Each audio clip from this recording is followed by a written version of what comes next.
Bwana, kama kawaida tuongeagi sana, tunachaga kazi ongee. Kama mteja wetu mfungia Ethical Fence, unaona Ethical Fence yetu imetulia, imenyooka, ina muonekano mzuri, chuma ambao ni nzuri, imara, pia hatunaga mbambamba.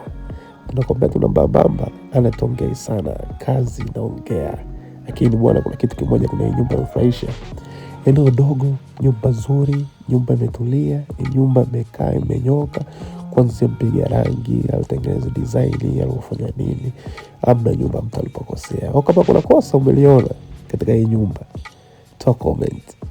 Ila kama nyumba imenyooka, toa comment.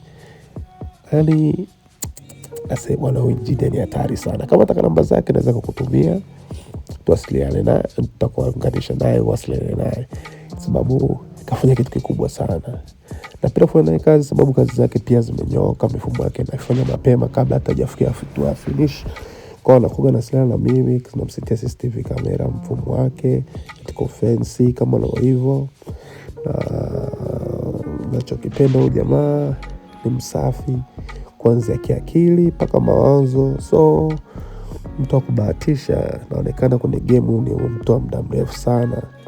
Ndio maana makosa madogo madogo yatokei. Na watu wengi wanapata changamoto, mtu anafanya finish kila kitu, wanakuta mifumo yake ya CCTV kamera, Ethical Fence, motor gate, intercom kwa video bell, unakuta haijafanyika, unakuta kuna kuchana ukuta, na gharama nyingi, anateseka. Kwa unakuta vitu kama hivyo. Hiyo ndio mambo upande wangu sababu nakutana naye mara kwa mara. Lakini kuhusu kazi yake ni kazi imenyooka mzee. Hebu toa comment kujua hii kazi mwanangu. Sije